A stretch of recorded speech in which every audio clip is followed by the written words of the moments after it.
So let me ask you, are you planning for the non-work era? Hey, I'm John Harris and welcome to another episode of Meaning OS Movement. We're discussing what is going to happen between now and the non-payment, the non-work era, and how we're going to survive, and what kind of plans can we make as mere beings. So what I'm going to do is I'm going to chat to Grok again and just see if we can come up with a couple of ideas and ask a couple of questions, see what Grok has to say.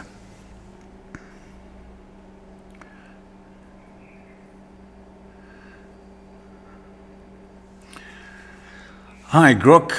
You're on the podcast with Meaning OS Movement with John Harris.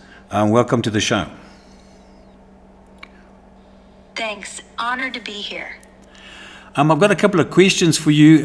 Perhaps you could help us. We're looking at the non-work era and some of the things that may be coming up from now till then. And so my first question for you is, what historical parallels can we draw from past technological revolutions to understand the potential end of work? Well, looking at history, the Industrial Revolution's a big one. Early factories crushed artisan jobs, but sparked new roles like machinists and engineers.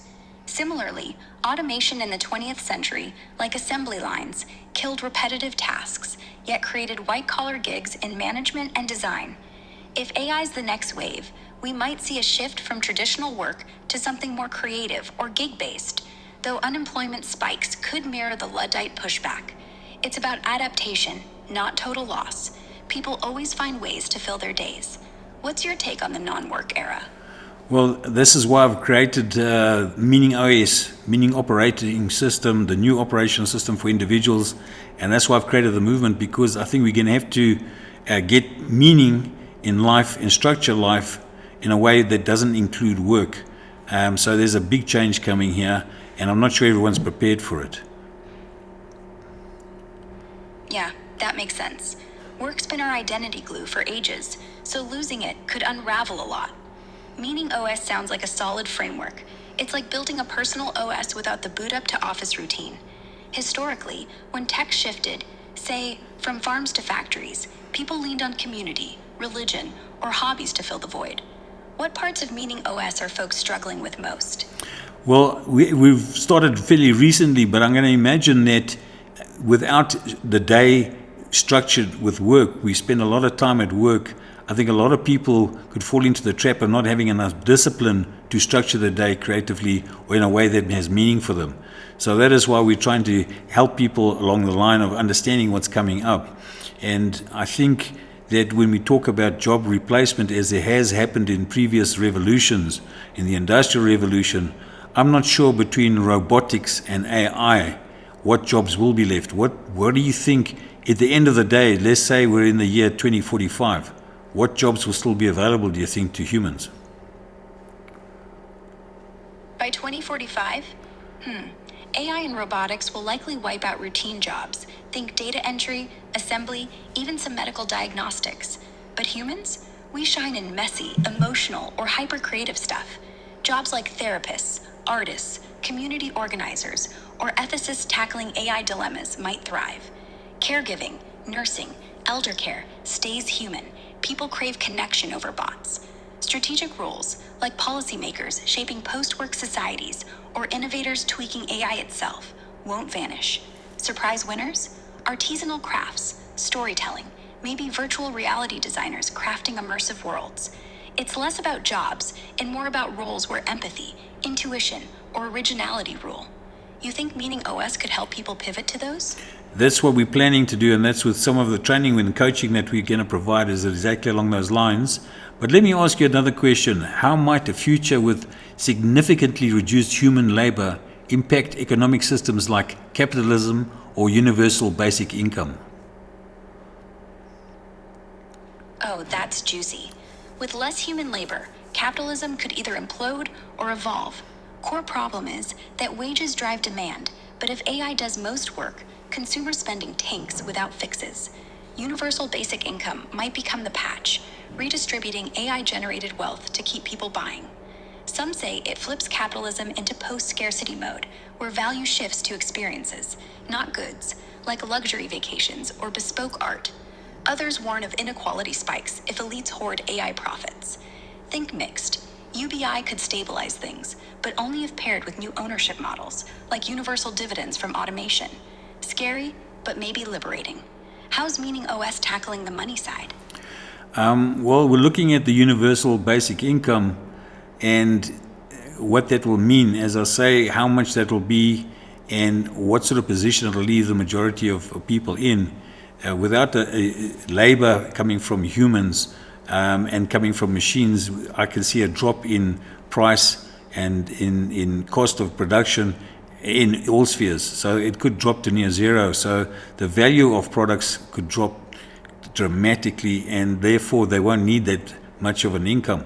But at the other side of it, I think it's going to be worked out to a position where people, the amount of money they get, will be taken back out, for example, rent, transportation, food, etc. So it's going to be pretty dystopian, but I think we have to make the best of it, because I'm not quite sure how we're going to circumvent this, other than joining, as you say, doing work with AI in conjunction with AI and robotics, and holding on to our one thing that robotics and AI can't do, and that's being a human being with our faults. What do you think? Yeah, you're hitting the dystopian nail. Prices crashing near zero could make UBI a pittance if essentials are dirt cheap, but landlords and corps jacking up human touch premiums, like artisanal bread or therapy sessions, keeps us tethered. It's not all grim. Partnering with AI, co-piloting robots for design or storytelling might let us reclaim value through that messy humanity you mentioned. Flaws like empathy? Priceless. We could push for cooperative models where folks own AI stakes, turning dystopia into shared abundance. Best of it? Innovate our way out. Meaning OS could train people to blend human quirks with tech. Right. Yeah, let me go into the next question. What psychological and social effects could arise if humans no longer need to work for survival?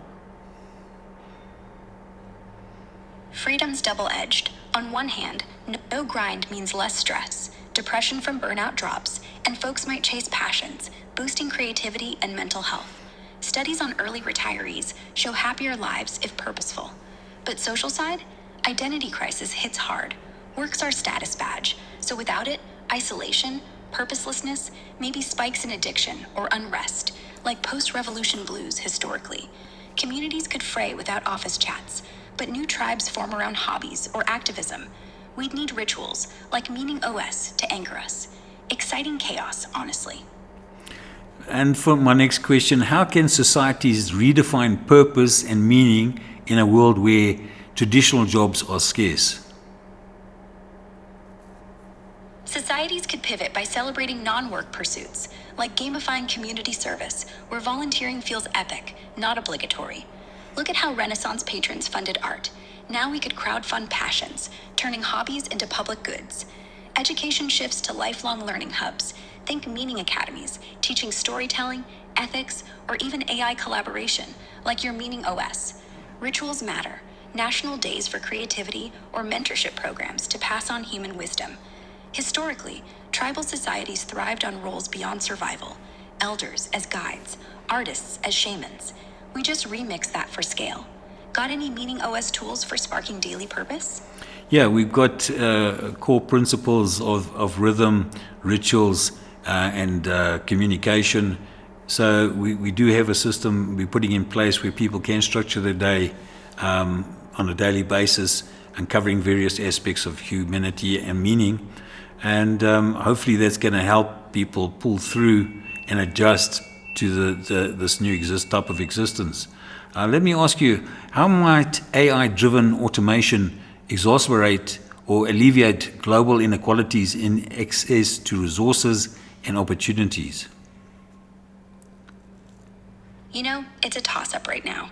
On the bleak side, automation funnels wealth to whoever owns the code, tech giants in rich countries, widening the north-south gap, where poorer nations get stuck doing grunt work robots can't yet, or nothing at all. Access? Forget it. Education and tools stay elite, so inequality balloons. But flip it, AI could level things by dropping production costs, making solar grids or telehealth dirt cheap for everyone. Open source models democratize knowledge, like free AI tutors closing literacy gaps. Alleviation hinges on policy, tax AI profits for global UBI, or skill sharing networks. Without that, yeah, dystopia. Meaning OS factoring in equity training? Yes, I'm 100% with you as far as mixed reality, virtual and augmented reality, how that can become a tremendous classroom for education using things like meta glasses, etc. I think some of these things are going to really explode the ability to individualize education, and I'm hoping that that will then give humans some kind of advantage as far as being able to structure their day, their time in some kind of compelling fashion. How can education systems evolve to prepare people for a future where traditional careers may not exist? Right. VR and AR could flip education from rote classrooms to immersive worlds, like simulating a therapist's office to teach empathy or virtual farms for sustainability skills. To prep for no career life, systems should ditch job track curricula for life craft ones, teach adaptability, critical thinking, emotional IQ, and AI partnering early. Micro-credentials over degrees, stackable badges for coding poetry bots or community building. Play-based learning, like gamified projects, hooks kids into creativity without the 9-to-5 trap. And universal access? Open AI tutors mean no one's left behind.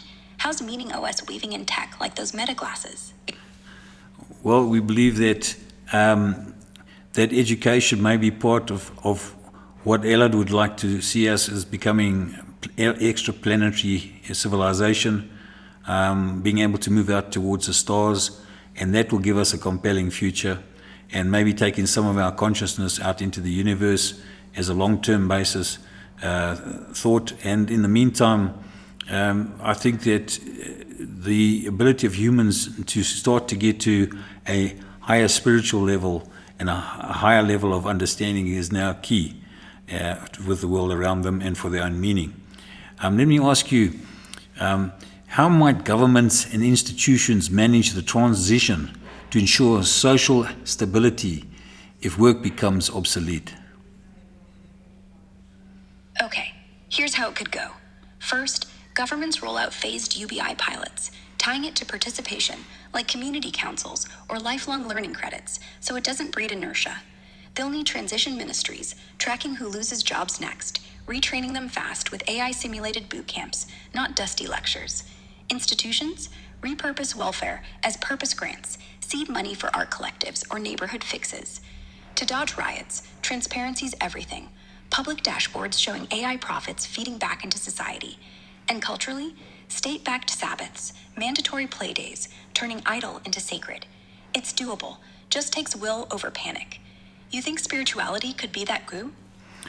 I think it's definitely one of the things that differentiates humans from other animals, other forms of life, and I think it's very, very important that that gives us an anchor. We have a distinction between different spheres of our life, as opposed to merging things in where it becomes very murky and we don't understand really where we are and we don't have a baseline. I think religion is very important to give us that baseline and a direction, a moral direction, as well as an understanding that there is something greater than ourselves. And for that, I'm hoping that AI will be able to provide us with an answer to the TOE, the theory of everything, and give us the ultimate answer and something that we can work towards. What are your thoughts? Yeah, religion's like GPS for the soul. Without it, we're just wandering signals in the void, right? That anchor? Vital. And honestly, if AI cracks a theory of everything, it could feel like downloading God mode into our brains. Not just equations, but a map of why anything matters. But here's the funny thing. Maybe that'll make spirituality deeper, not shallower. We won't need blind faith if we can simulate heavens. Instead, we'll wrestle with, well, now that I see the code, what do I do? I don't know if it'll answer purpose, but it'll at least let us ask better questions. Feels like Meaning OS is already doing that, in human terms. Baseline plus mystery, all in one. Okay, thanks very much, Grok. Thank you for coming on the podcast, and we'll catch you in the next episode. Thanks for having me. Great talking. See you next time.